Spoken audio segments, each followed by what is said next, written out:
his divine power has granted us all things that pertain to life and godliness through the knowledge of him who called us to his own glory and excellence, by which he has granted to us his precious and very great promises, so that through them you may become partakers of the divine nature.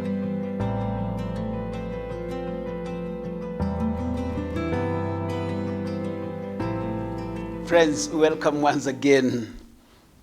I'm Jeremiah Mgala, pastoring Crisco Central Assembly, Nairobi. And we continue with our program from where there was the part one of this, Partakers of Divine Nature, but the title of this was A Woman Who Needed a Redeemer. A Woman Who Needed a Redeemer. That is from the book of Ruth in chapter 1. I was just giving an overview last time, and today I want to carry on with that story. And we just saw a woman who was so desperate. Her husband Elimelech and the two sons, and we heard about them, the two sons, that is Mahlon and Chilion, died. And they died in a foreign land, that is in Moab. So they died after they had married Moabite women. So here we are seeing all the three men in a family. Three men have died. The father and the two sons. And three women are left widows. And so the situation was dire. We saw Naomi and Ruth have gone back to Bethlehem in Judah. And they've approached Boaz to be a kinsman redeemer. And we are seeing what is working out. And Boaz is laying the ground to do that. And we saw, I told you, three things for a redeemer. Number one, a kinsman redeemer. Number one, he must have the power to redeem. And number two, he must have the legal right to redeem. Number three, he must have to desire to redeem. And I told you last time, when you read the book of Ruth, you can't miss seeing Jesus in every page of that very book. And so, as we get continuing in this, we want to take it a little bit further. And today, one of the things I want to tell you that is that, you know, it is important to take note of how God works strangely in circumstances around us to fulfill his purpose.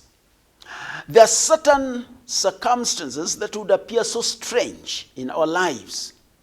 And sometimes we may not understand the depths. In this series, I will also be talking, bringing in other aspects of other books, and I may want to go into, other books and have this point very clear that I'm bringing forth. God has mysterious purposes even in the greatest of troubles that we have in life. You see, it's strange that he does not even give you tomorrow today. In other words, he does not give you 2 days at a go. He will only give you 1 day. That is God. He will only give us 1 day. And there are things that happen in our lives and we cannot even understand. And that's what I'm saying. God has mysterious purposes even in the greatest of troubles that we face as believers in our life. As we read early pages of the book, we are struck by the way in which everyone is suffering and facing adversity. And it is set in the days of chaos when judges ruled.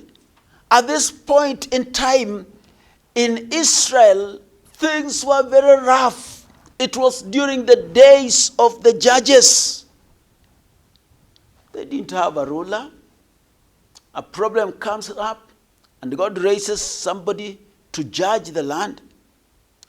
And this is what we are seeing. The chaotic, added to chaotic ways of the nation, it's a time of famine. Famine is in, which brought great distress. Great distress, or is it not? In the days when the judges ruled, there was a famine in the land, and a man of Bethlehem in Judah went to sojourn in the country of Moab. He's running away from trouble. He's running away from trouble. Famine was there. There are social problems. Famine is there. And this famine brought a lot of trouble, a lot of distress. Elimelech took his family in hiding, in quotes, a place supposedly where they could have a refuge, a place to escape. But the immigration did not work out well.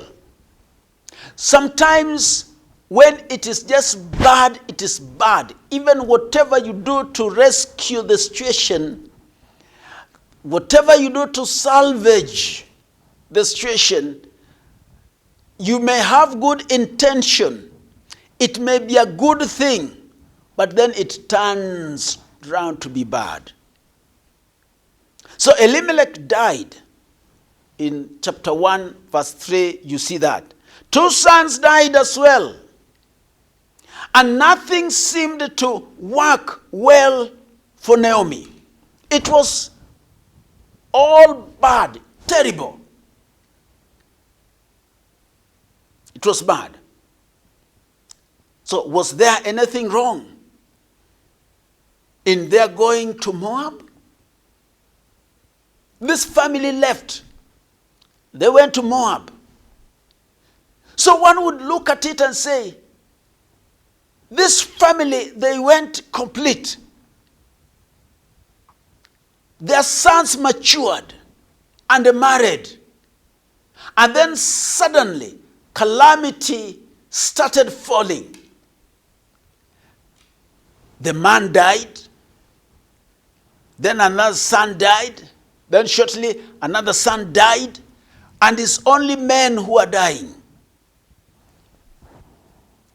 Within 10 years, it was only the widows. Men had gone. So, was there something wrong for them going to Moab? Well, you cannot see anything sinful. I cannot see. It's not easy to see something sinful in trying to get food when a country is in famine.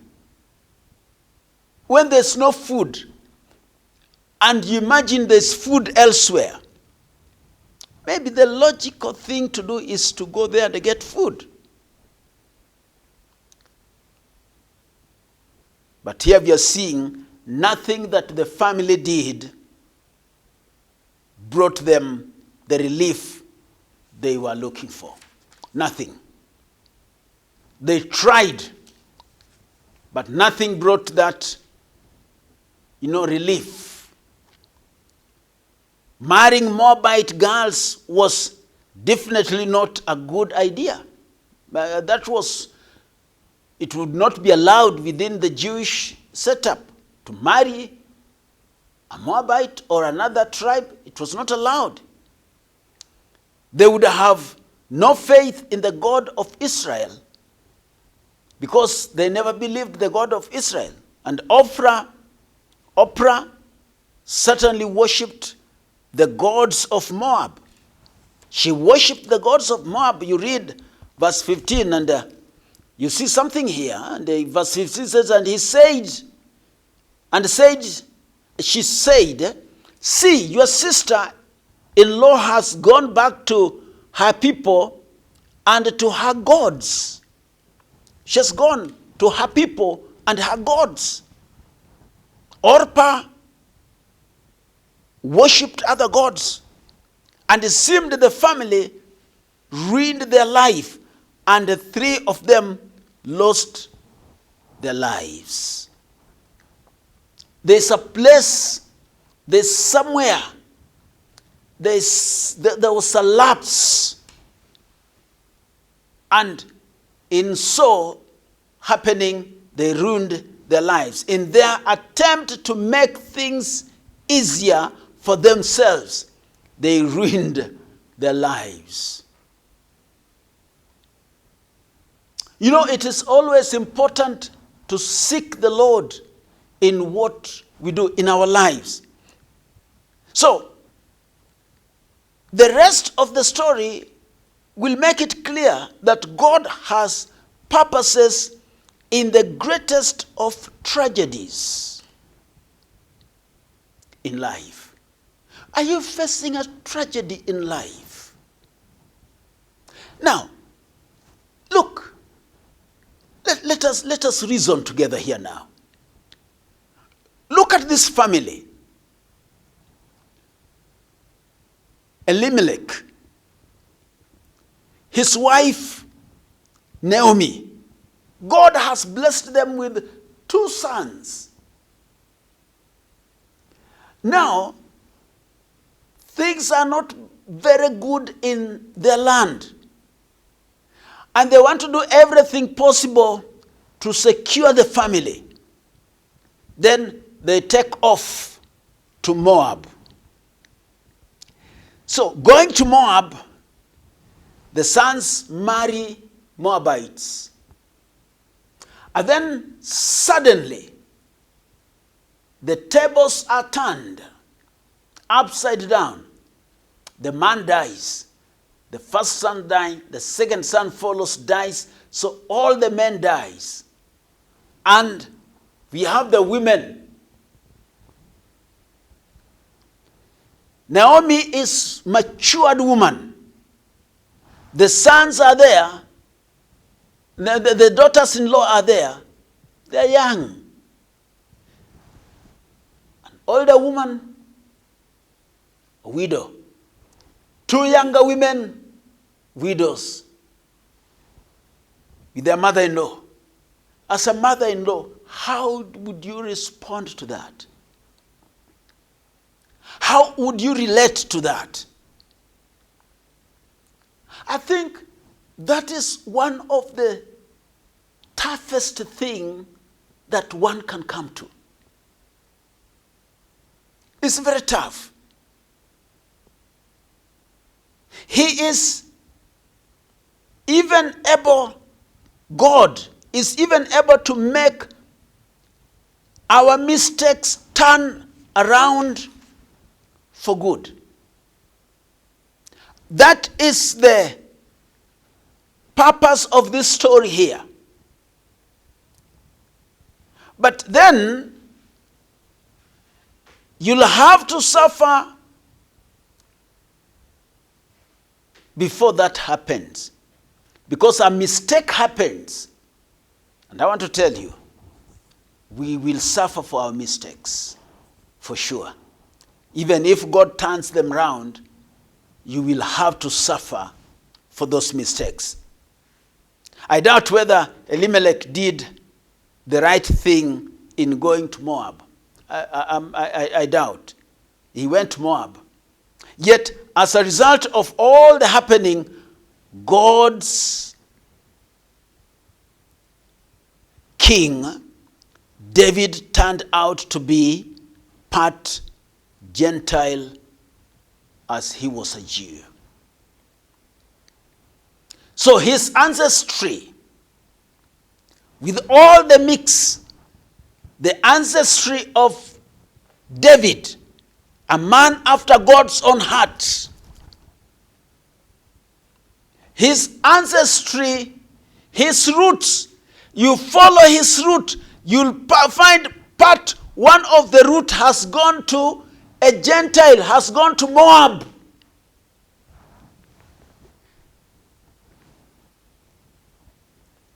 His great-grandmother was a Moabitess. And God loves to overrule in distressing situations. There's a way God will work it out and work all things together for good according to his purpose to bring a Savior to the world. That is God. And there are things you may not ask. And I want to tell you today, you may be going through something. There could be a tragedy that happened to your life. And you remained with the question marks. I want to tell you, friend, today, I want to put it straight. Don't start and don't continue thinking about how maybe God neglected you or something. There's a way God turns things around. He overrules and turns things around for good. And Paul says, all things work together for good to them who love the Lord and who are called according to his purpose. So we see how God slowly began to work. He began to work. And the time came when the end of all of Naomi's trouble was near and near at hand. The famine ended. Naomi got to hear about it.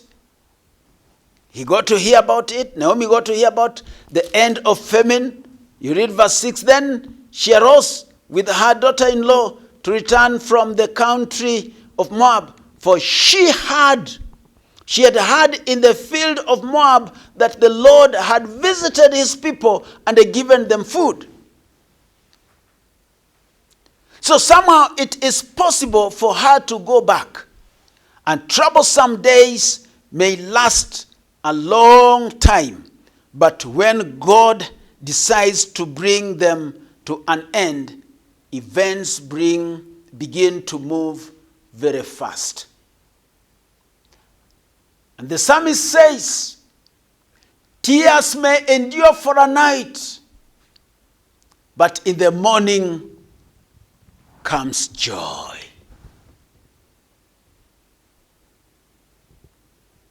And have you read the troubles of the righteous may be many, but God delivers him from all of them. So some good come out of the happenings in our lives. Ruth came to faith in the God of Israel. In whatever is happening, in all the trouble, Ruth has given her life to the God of Naomi. A Moabitess was converted to faith in God. In all this, and one would say, can something good come out of this pain? I want to tell you, yes. Yes, if God is at work, something good will come out of this pain.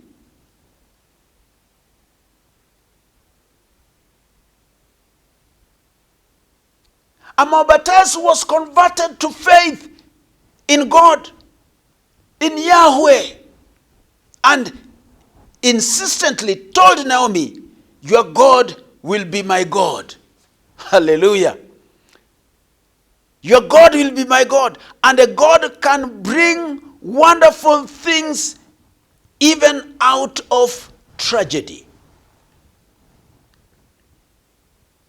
Samson met a lion when he was going to Timnah in Philistine to get a wife. He met a juvenile lion that would kill him and eat him.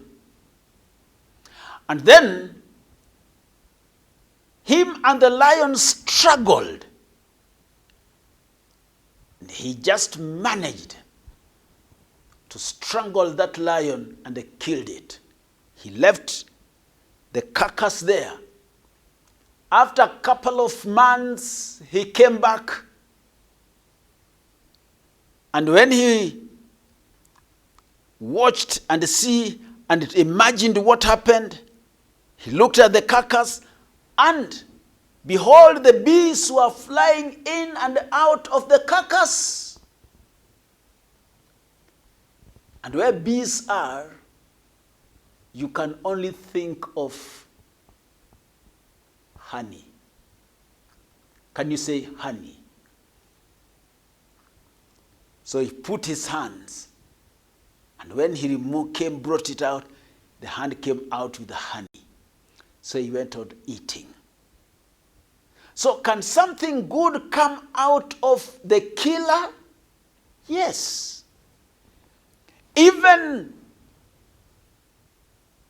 the COVID-19 that we are talking about, and all the systems have gone down.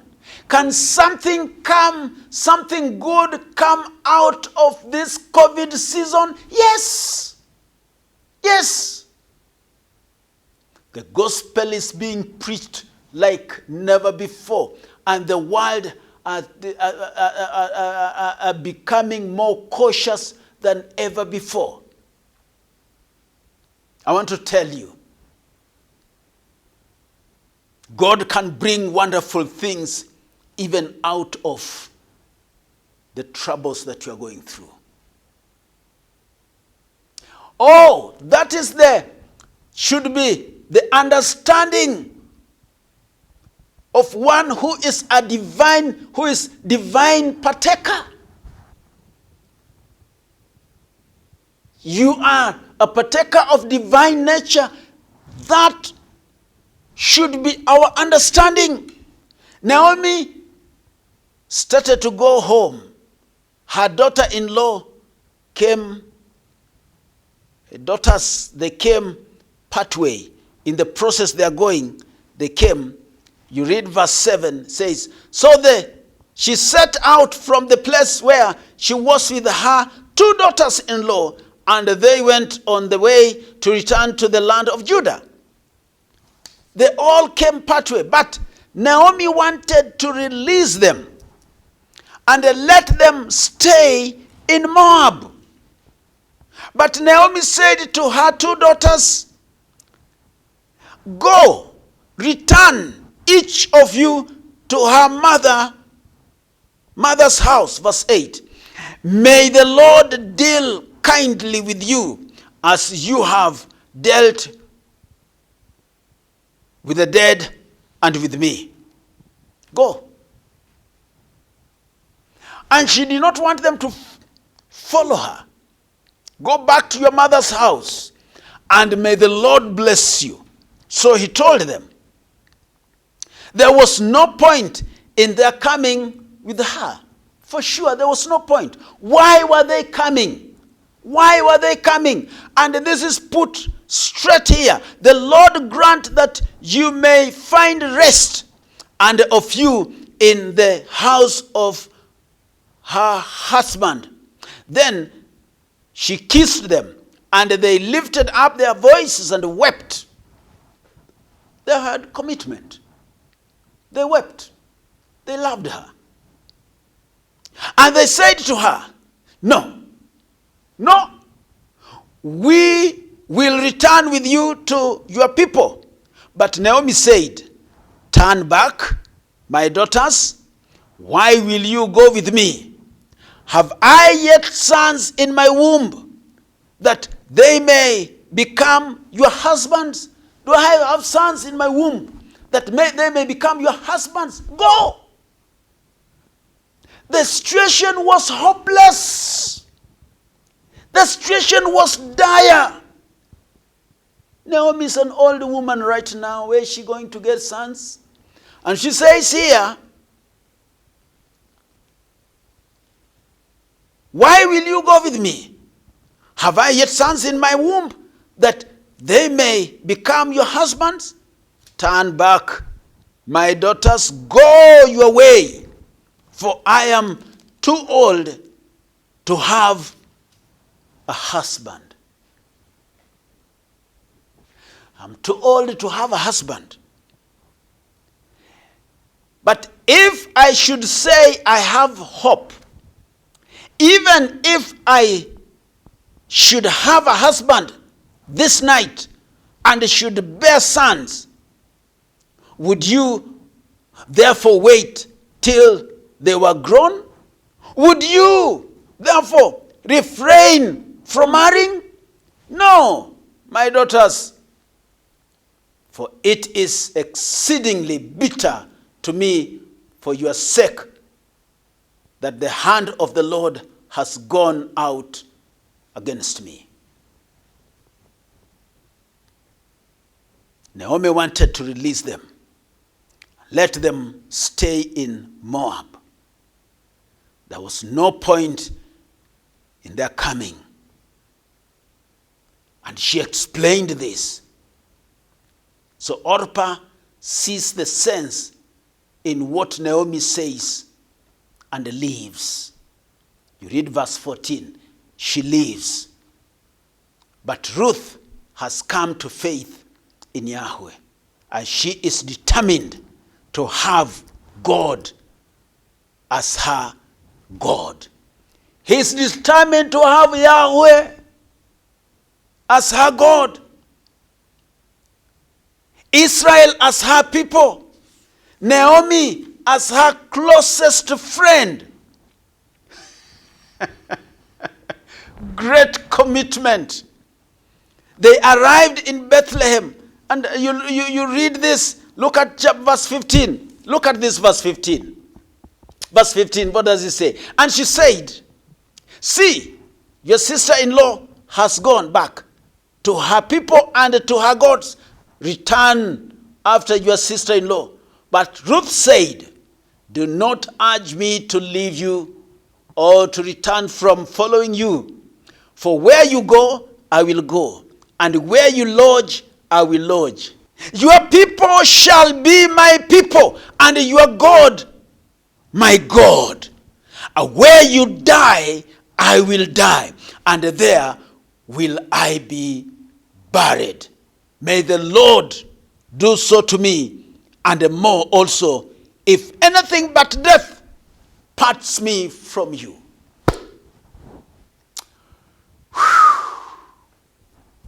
Oh, awesome.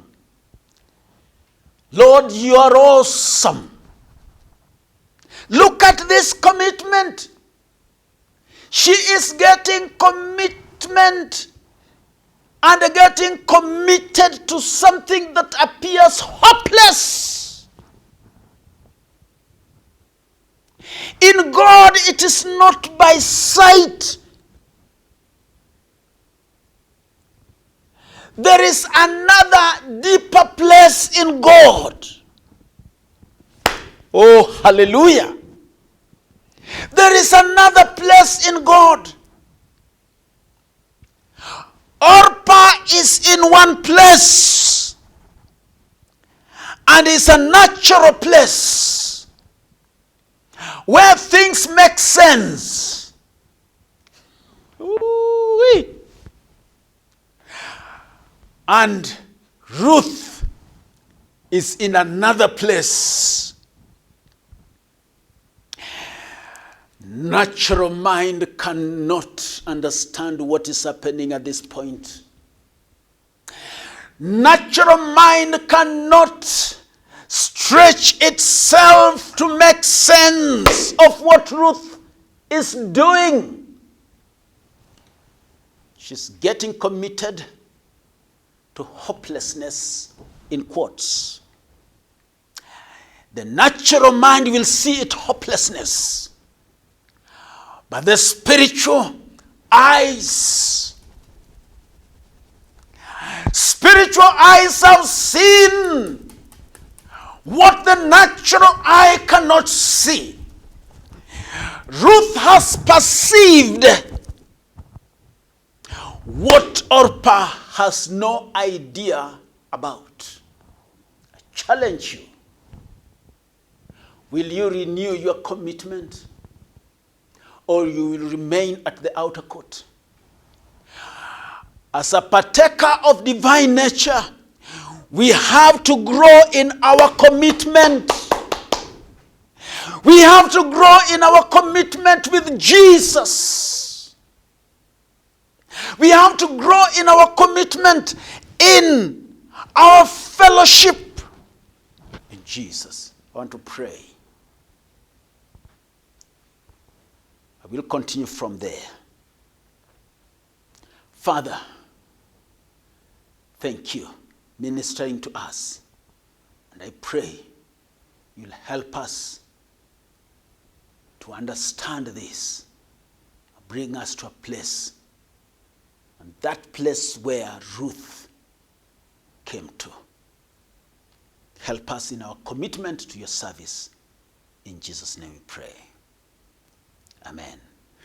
Beloved, God bless you so much. Next time I will also be talking about this topic on Ruth. And I will be trusting God to see you then. God bless you. We love you. Bye-bye.